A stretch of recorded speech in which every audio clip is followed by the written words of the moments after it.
তেজগাঁও মহিলা কলেজের ভেতরে দৃশ্য এটি এবং আমরা দেখতে পাচ্ছি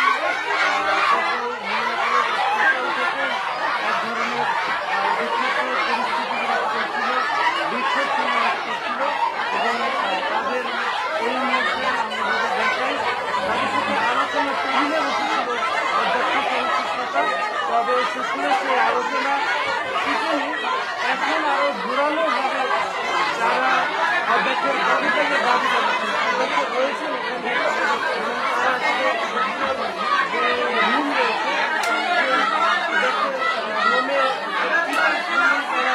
তাদের পদত্যাগের দাবি জানিয়েছেন এবং সেই সাথে তারা বলেছেন যে অধ্যক্ষ রশিদার দাবি জানিয়েছেন এবং সেই দাবিতে সকাল থেকে তেজগাঁও মহিলা কলেজের ভেতরে দেখেছি যে বিক্ষোভ করেছেন শিক্ষার্থীরা তারপরে কিন্তু ধীরে ধীরে শিক্ষার্থীরা দুই ভাগে বিভক্ত হয় যারা একাদশ শিক্ষার্থী তারা শিক্ষকের পদত্যাগে নারাজ থাকলেও যারা অনার্সের শিক্ষার্থী রয়েছে তারা আসলে এই শিক্ষকের পদত্যাগ দাবি করেন এক পর্যায়ে এই শিক্ষার্থীদেরকে আলোচনার টেবিলে বসার জন্য নেওয়া হয় সেখানে প্রায় আধা ঘন্টার মতো আলোচনা হয় এবং সেই আলোচনায় আসলে পৌঁছাতে পারেন তারা দাবি করছেন যে তাদের যে দাবি সে দাবি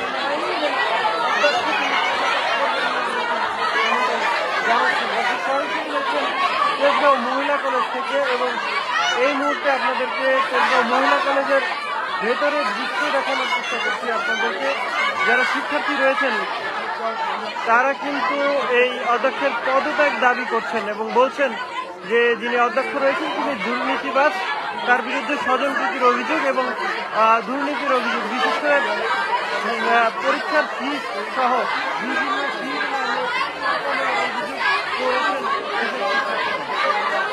তার বিপরীত পক্ষে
এবং সেই টাকা আত্মসাৎ করেছেন এমনটা বলেছেন শিক্ষার্থীদের সাথে নানা সময়ে নানা কারণে অসৌজন্যমূলক আচরণ করেছেন এমনটাই দাবি করেছেন তারা এবং একটু বলেন যে এখানে কি আলোচনা হয়েছে আপনাদের সাথে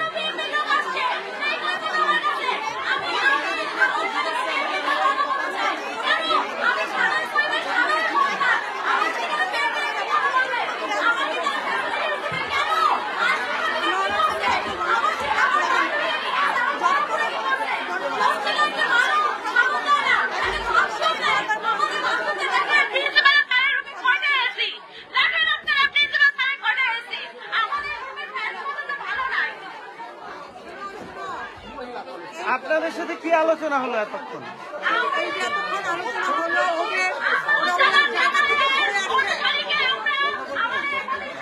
বলেন বলেন আপনার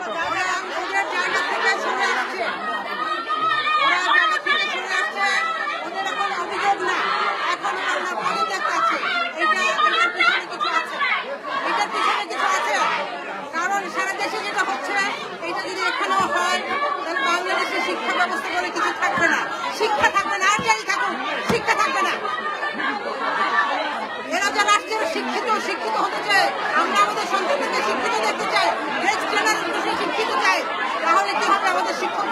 প্রমাণ করতে হবে। ওনাকে পদত্যাগ করলে উনি নিজে পদত্যাগ করবে, কেন ওনাকে এইভাবে বেআইনিভাবে পদত্যাগ করতে হবে?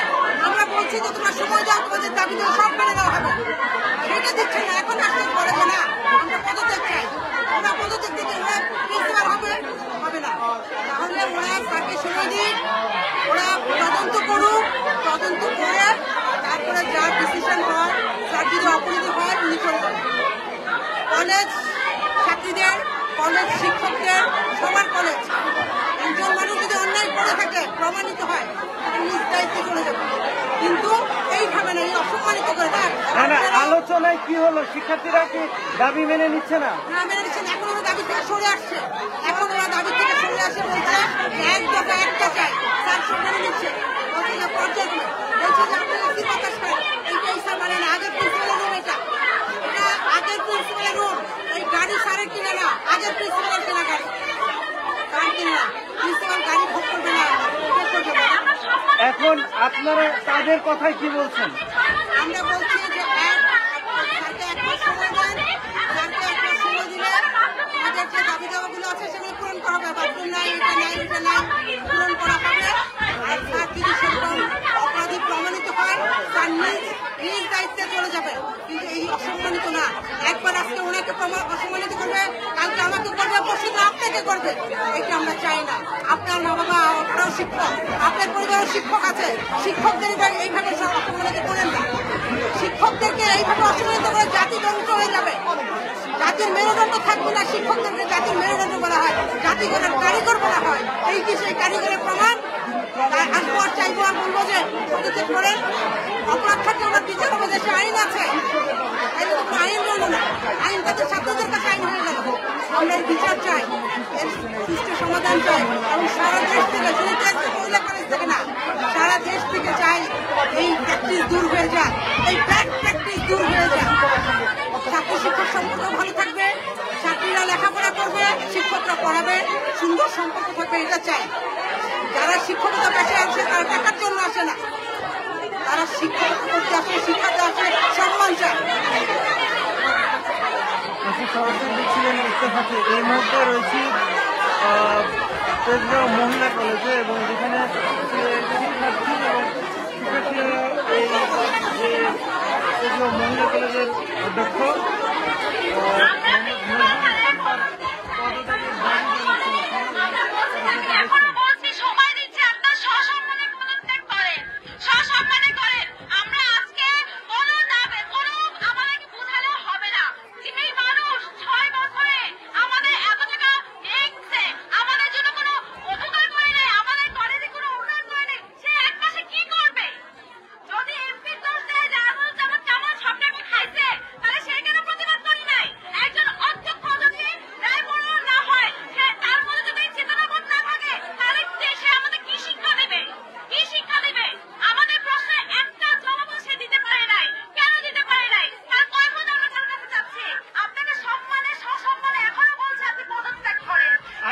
সাথে যে এতক্ষণ আলোচনা হলো, কি আলোচনা হয়েছে? তারা আমাদের কোনো প্রশ্নের উত্তর দিতে পারে না। তারা বলতেছে তদন্ত করা হবে, শেখ হাসিনার মতো। শেখ হাসিনা যেমন অন্যায় করেছিল, তদন্তটা কি করবে? তদন্তটি করা হবে যে অন্যায়গুলো হয়েছে তার সত্যি কিনা, প্রমাণ দিয়েছে তা দেখা যায়। সে আগে এগুলো কিছু জানেই না, এগুলো ব্যাপারে সে অবগত নয়। একজন প্রিন্সিপাল যদি ভার্সিটিতে কি হচ্ছে, কলেজে কি হচ্ছে সেই সম্পর্কে যদি অবগত না হয়, তাহলে সে কিসের প্রিন্সিপাল হলো? তাহলে সে এই চেয়ারে বসার যোগ্যতাই নাই। একজন প্রিন্সিপাল কি প্রত্যেকটা ক্লাসে পরিদর্শন করবে, দেশের উন্নয়ন, আমাদের ভার্সিটির উন্নয়ন করবে? সেইগুলো কিছুই করছে না। আর কিছু হলে তার কাছে গেলে সে বলে আমি এসব ব্যাপারে কিছু জানি না, আমি এই ব্যাপারে কোনো অবগত ছিলাম না। এটা কৌতূহলী কথাবার্তা। সে একটা প্রিন্সিপাল হয়, সে এই ব্যাপারে অবগত হবে না। তার কর্মচারী এখানে কি করছে, তার টিচাররা আমাদের সাথে কিভাবে করছে, সে হচ্ছে কি আমরা বলছি এটা বিতে যায়। সে বলতেছে যে এটা আমি যে এটা কেন হচ্ছে, তাদেরকে আনেন আমাদের সাথে উপস্থাপন করেন, তাদের কাছে জিজ্ঞাসা করেন কেন তারা আমাদের সাথে এই ব্যাপারগুলো করছে। সে বলতেছে এটা প্রবন্ধতে দেখা যাবে, এখানে তাদের অসম্মান করার প্রয়োজন নাই, কিংবা এটা প্রবন্ধে তদন্ত করা হবে। কি তদন্ত করা হবে? সে বলতেছে 1 মাস সময় দাও, আমরা সবকিছু ঠিক করবো। যেই মানুষ 6 বছর ধরে উন্নয়ন করতে পারে নাই, 6 বছরে এই ভার্সিটি ঠিক করতে পারে নাই, সে 1 মাসে কি ঠিক করবে? তার রুমে দেখেন 2টা ফ্যান,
প্যান্ট দুটো খুলে নিচে দেখি ধরনের ব্যবহার, এদিকে একটা ভার্সিটির লেভেলের ব্যবহার হতে পারে।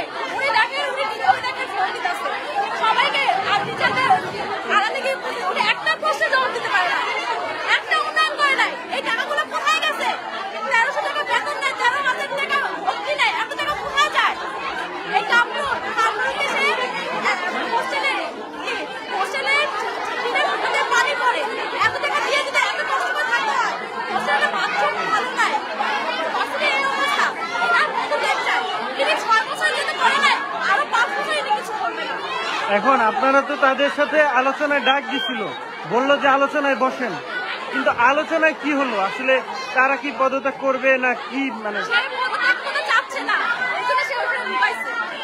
আমরা বলছি তাকে শাসন করে পদত্যাগ করে, আমরা আপনাকে পদত্যাগ শাসন করে আমরা কোনো অসম্মান করবে না, কিন্তু পদত্যাগ করতেছে না। তার চেয়ার ছাড়বে না, তার চেয়ার ছাড়বে না। কেন ছাড়বে না? যে এখানে যে যোগ্য না, সে সেই চেয়ারে কেন বসবে? কেন বসবে? তার অন্তর্গত চেয়ারে বসবে না। নাই।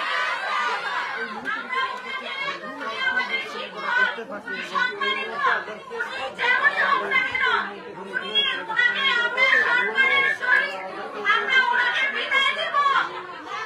আমরা সকল শিক্ষা